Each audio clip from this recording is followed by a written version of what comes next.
मैंने आपको एक बार पहले भी ये बात बताई थी कि इन्फोर्समेंट डायरेक्टरेट सुशांत सिंह राजपूत के बैंक अकाउंट से हुए कुछ ऐसे कैश ट्रांसफर्स या बड़े अमाउंट ट्रांसफर्स के बारे में छानबीन कर रहा है, ताकि उससे ये पता लगाया जा सके कि कुछ जो बड़े ट्रांजैक्शंस हुए हैं, क्या उन बड़े ट्रांजैक्शंस को रिसीव करने वाले अकाउंट होल्डर्स ने वो पैसा किसी तरह रिया को पहुंचाया। मान लीजिए कि एनफोर्समेंट डायरेक्टरेट को ये दिखाई देता है कि सुशांत सिंह राजपूत ने मिस्टर ए को ट्रांजैक्शन की और फिर मिस्टर ए के अकाउंट्स खंगाले जाएं, उसमें यह सामने आया कि मिस्टर ए ने कुछ पैसा उस ट्रांजैक्शन के बाद रिया को पहुंचाया। तो कुछ एक ऐसा ही मामला सामने आया है और ये मामला है एक टैलेंट एजेंसी है कुआन से रिलेटेड है, जिसमें इन्फोर्समेंट डायरेक्टरेट ने जब छानबीन की सुशांत सिंह राजपूत के अकाउंट्स की, तो उसमें पता चला कि 62 लाख रुपीस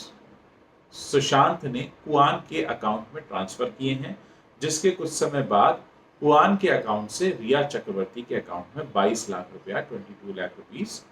ट्रांसफर हुए हैं। अब इन्फोर्समेंट डायरेक्टरेट ये पता करने की कोशिश कर रहा है कि ये जो पैसा दिया गया कुआन को, ये उनका कोई कमीशन था, उनकी कोई फीस थी, या इस पैसे को देने का मकसद ही ये था कि मैं आपको इतना ट्रांसफर करूं और इसमें से इतना पैसा रिया को चला जाए।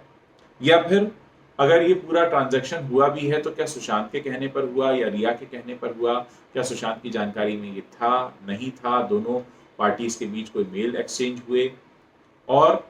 अगर इस बीच कोई सौदा हुआ था तो उसमें कमीशन का पार्ट कितना था, फीस कितनी थी, कमीशन कितनी तय हुई थी। आमतौर पर मैं बता दूं कि फिल्म इंडस्ट्री में जो कमीशन चलती है, ये टैलेंट एजेंसीज कमीशन लिया करती हैं, तो ये 10% से लेके 15% तक कमीशन लेते हैं। तो इसमें इन्फोर्समेंट डायरेक्टरेट को ये भी पता करना होगा कि सौदा कुल कितने पैसे का था, कितनी की डील थी, और उसके 10 से 15% का जो अमाउंट रहता है वो आमतौर पर कमीशन में गिना जाता है।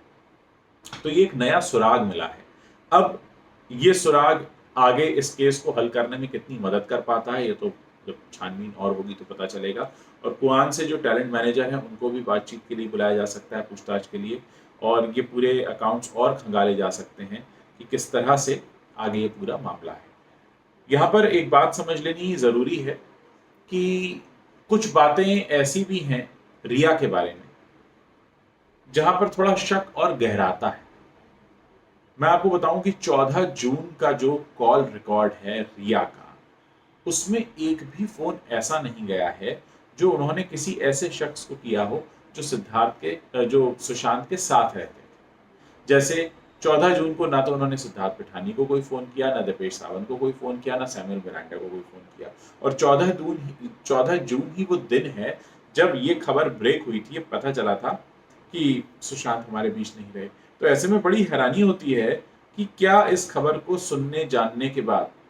उन्होंने कोई फोन नहीं किया, क्योंकि पुलिस रिकॉर्ड्स में ऐसा आया है कि रिया वहां पर मौजूद थी जब ये हुआ, तब रिया वहां पहुंच गई थी। अब वो बाद में पहुंची थी या खबर को सुनकर पहुंची थी, खबर सुनी तो क्या उन्होंने फोन क्यों नहीं किया? क्योंकि बड़ी हैरानी वाली बात है कि 14 जून के दिन रिया का किसी भी फ्लैटमेट से बात न करना। तो जैसे मैंने कहा कि बहुत सारी बातें हैं जिनके तार से तार जोड़ने पर पूरी सच्चाई सामने आएगी। जैसे मैंने आपको भी एक बताया कि किस तरह से कैश ट्रांजैक्शन हुआ अमाउंट का, कुआन को पैसा गया और कुआन से कुछ दिन बाद वो थोड़ा पैसा 22 लाख रुपया 62 लाख में से 22 लाख आ गए रिया के पास। तो ये कैसे आए थे, ये क्या गणित था, ये क्या कैलकुलेशन था, और क्यों रिया ने फोन नहीं किया 14 जून के दिन? हालांकि ये दो अलग अलग बातें हैं, लेकिन हमें सारी बातों को जोड़कर देखना पड़ेगा कि आखिर ऐसा क्या चल रहा था जो 14 जून के दिन रिया चक्रवर्ती एक भी फोन नहीं करती हैं। आमतौर पर जैसा होता है कि अगर हमें कोई ऐसी खबर मिले तो हम उस घर में रहने वाले बाकी के सदस्यों को फोन करके उसको कंफर्म करने की कोशिश करते हैं, क्योंकि जब जिस वक्त ये खबर आई थी तो किसी को यकीन ही नहीं हुआ था कि ऐसा कुछ हो गया। खैर, ये सब बातें थी और ईडी से जुड़ा मैंने आपको एक अपडेट दे दिया है, और ये जो बात सामने आई है कि रिया ने फोन नहीं किया, वो भी मैंने आपको बता दिया है। आगे जो भी अपडेट होगा मैं लेकर लौटूंगा। आप बने रहिए मेरे साथ।